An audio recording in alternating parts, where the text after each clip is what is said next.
Engineer అయితే గొప్ప, doctor అయితే గొప్ప అని. ఈ రోజుల్లో ఇంజనీరింగ్ డాక్టర్ కామన్. అది మామూలు పూర్వం డిగ్రీ ఎలాగో ఇప్పుడు ఇంజనీరింగ్ డాక్టర్ అలా అయింది. అందు గురించి మీరు ఎవరో కూడా ఇంజనీరింగ్ డాక్టర్ గురించి అయితే పెద్దగా ఆలోచించట్లేదు. మా దగ్గర చేస్తే ఆటోమేటిక్ ఇంజనీరింగ్ డాక్టర్ అయిపోతారు. కానీ మా ఇంటెన్షన్ ఏంటంటే స్టూడెంట్ ఐఏఎస్ కానీ ఐపీఎస్ కానీ కావాలి. ఇంజనీరింగ్ కానీ డాక్టర్ కానీ కంప్లీట్ అయిన తర్వాత అతను ఐఏఎస్ కన్నా వెళ్ళాలి, ఐపీఎస్ కన్నా వెళ్ళాలి.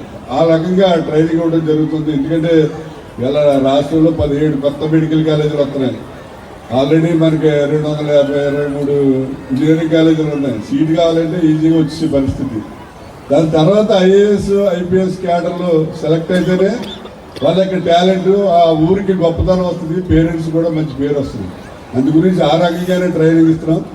దానికి కావాల్సినటువంటి హార్స్ రైడింగ్ కానీ, స్కేటింగ్ కానీ, ఆర్చరీ కానీ, రైఫిల్ షూటింగ్ కానీ ఇటువంటివన్నీ కూడా ఏ స్కూల్లోనూ మన స్టేట్లో లేని అన్నీ కూడా రెగ్యులర్ గేమ్స్గా ఇక్కడ మేము స్పోర్ట్స్ గేమ్స్ రన్ చేస్తున్నాం. ఎందుకంటే ప్రతి సంవత్సరం కూడా స్టేట్ లెవెల్, ఒకసారి స్కేటింగ్ స్టేట్ లెవెల్ కండక్ట్ చేసాం, ఒకసారి role ball skating state level conduct చేసాం, రైఫిల్ షూటింగ్ ఒకసారి మేము కండక్ట్ చేసాం, ఒకసారి మన జిల్లాలో ఎక్కడ లేదంటే మీ దగ్గర ఉందని ఎడ్యుకేషన్ డిపార్ట్మెంట్ వారు వచ్చి అడిగితే మా దగ్గరే గవర్నమెంట్ తరఫున ఇక్కడ రైఫిల్ షూటింగ్ కూడా కండక్ట్ చేసాం. ప్రతి సంవత్సరం కూడా ఏదో ఒకటి స్టేట్ లెవెల్ ఈవెంటే, మనం మామూలుగా జిల్లా లెవెల్ అవి కండక్ట్ చేయకుండా స్టేట్ లెవెల్ ఈవెంటే కండక్ట్ చేస్తున్నాం. అలాగే స్కేటింగ్లో ఆల్ ఇండియా లెవెల్లో మా పిల్లలకి 3rd ర్యాంకు 7th ర్యాంకు కూడా ఆల్ ఇండియా లెవెల్లో రావడం జరిగింది. ఈ పిల్లలకి స్పోర్ట్స్ ఎడ్యుకేషన్ రెండు ఈక్వల్ ఇంపార్టెన్స్ ఇచ్చి ఇక్కడ బాగా తర్ఫీలు ఇచ్చి తయారు చేయడం జరుగుతుంది. మనం చూస్తున్నాం చాలా కార్పొరేట్ కాలేజీల్లో ఆ బట్టి చేస్తారు, చూడకుండా ర్యాంక్ చేస్తారు, వాడికి ఏదో ర్యాంక్ వస్తుంది. ఆ తర్వాత అయిపోయిన తర్వాత 100 రూపాయలు ఇచ్చి కూరగాయలు కొనుక్కురా అంటే ఆడికి పుచ్చొక్క ఏంటో తెలియదు, మురుగుపని బెండకాయ ఏంటో తెలియదు. 100 రూపాయలు ఇస్తాడు, సిల్లర్ ఎంత అడగాలో ఆడికి తెలియదు.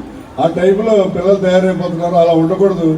ఇక్కడ తయారైన ప్రతి ప్రొడక్ట్, ప్రతి స్టూడెంట్ కూడా మంచి టాలెంటెడ్గా ఐపీఎస్ ఐఏఎస్ క్యాడర్ ర్యాంకులో ఎలా ఉంటారో ఆ ర్యాంకులో అంత టాలెంటెడ్గా ఉండాలని చెప్పి ఇక్కడ ఎడ్యుకేషన్ అందరికీ కూడా పిల్లలకి ఎడ్యుకేషన్ ఇవ్వడం జరుగుతుంది. మరి ఇక్కడ చదివే పిల్లలు కూడా మరి మా ప్రిన్సిపల్ చంద్రశేఖర్ గారు కూడా ఆల్రౌండర్లుగా తయారు చేయడమే కాకుండా ఎడ్యుకేషన్లో కూడా పిల్లల్ని బాగా తయారు చేయడం జరుగుతుంది. అందరూ కూడా మేము అసలు చాలామంది ఇక్కడ స్కూల్ పెట్టినప్పుడు అడిగారు, ఈ కొండల మధ్యలో పల్లెటూరులో ఏంటంటే స్కూలు ఇంత పెట్టుబడి పెట్టేస్తున్నావు, ఎందుకు పెడుతున్నాడు అర్థం కావట్లేదంటే, ఇప్పుడైనా సరే ఆనిముత్యాలు పల్లెటూరులోనే ఉంటారండి. టౌన్లో చదివే వాళ్ళంతా ఇప్పుడు రకరకాల బ్యాచ్లుగా తయారవుతున్నారు. ఆనిముత్యాలు పల్లెటూరులో ఉంటారు. ఆనిముత్యాలను బయటికి తీసి మనం సానబడితే బ్రహ్మాండంగా తయారవుతారని చెప్పి నేను ప్రతి ఒడికి చెప్పుకోండి. వాళ్ళందరూ బయటికి రాకపోవచ్చు.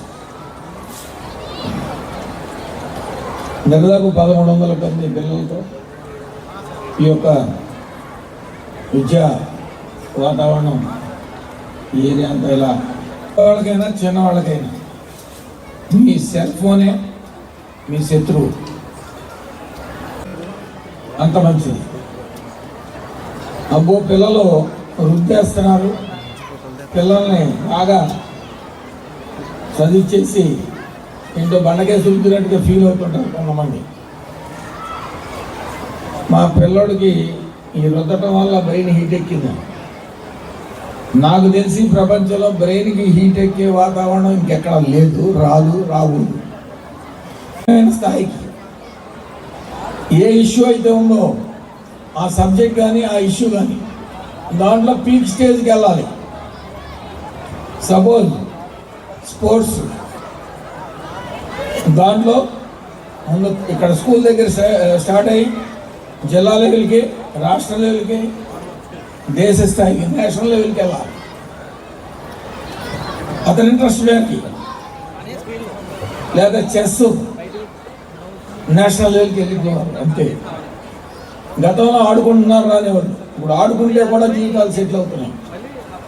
నేను క్రికెట్ ఆడితే కూడా బోర్డంత ఇది వచ్చింది. ఆ తల్లిదండ్రులు ఆ క్రికెట్ ఆ పిల్లలే మరి కడప నుంచి చైతన్య పిల్లని బాగా ప్రోత్సహించి తీసుకెళ్లారు. జిల్లాలో ఎక్కడైనా సరే, ఏ పాఠశాలలో అయినా సరే ఒక ఉన్నతమైనటువంటి విలువలు అందిస్తున్న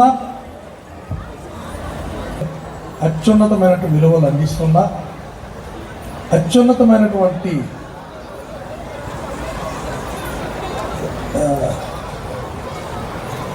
ఉన్నత విద్యలో అందిస్తున్నా, అలాగే మంచి రిజల్ట్ సాధిస్తున్నా, ఏదైనా సరే ముందుగా పాఠశాల నిర్వహణ చైర్మన్ వీళ్ళకంట ఎక్కువ ఆనందించేది మేమే. ఎందుకంటే వీరు సాధించిన రిజల్ట్కి 100% వీళ్ళు సాధిస్తే అది జిల్లా విద్యాశాఖలో మా ఆధ్వర్యంలో సాధించింది ఆ రికార్డ్ అనేది మాకు వస్తుంది. అయితే మంచి వాతావరణంలో పెట్టాలనే ఫీలింగ్ నాకు అప్పుడు కలిగింది. మీతో ఎవరన్నారో కానీ నేను కూడా అనగనుకున్నాను సార్, బట్ నా అంచనా అనేది అప్పుడు తప్పు అనిపించింది. నిజంగా ఈ స్కూలు చాలా విలువలతో కట్టారు, చాలా మంచి ఆలోచనతో కట్టారు. ఆ రోజు వచ్చేటప్పుడు ఇక్కడ హార్స్ రైడింగ్ గేమ్స్కి ఇంపార్టెన్స్ ఇస్తున్నామని చాలా చెప్పారు చైర్మన్.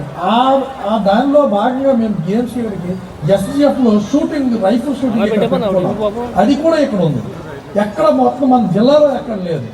ఎస్జిఎఫ్ ఎక్కడ చేయాలి, ఏం చేయాలి అనేటప్పుడు చైర్మన్ గారు గుర్తొచ్చారు, ఇక్కడ రైఫిల్ షూటింగ్ మాకు అవకాశం ఇవ్వండి సార్, మీ ఇష్టం ఏది ఎస్జిఎఫ్ కావాలంటే మా స్కూల్లో అన్నీ ఉన్నాయి, అన్నీ ఉన్నాయి ఇక్కడ, మీరు వాడుకోండి అన్నారు. మేము సుమారు రైఫిల్ షూటింగ్ 5-6 రోజులు ఇక్కడ చేస్తాము, ఇంకెక్కడా కూడా లేదు.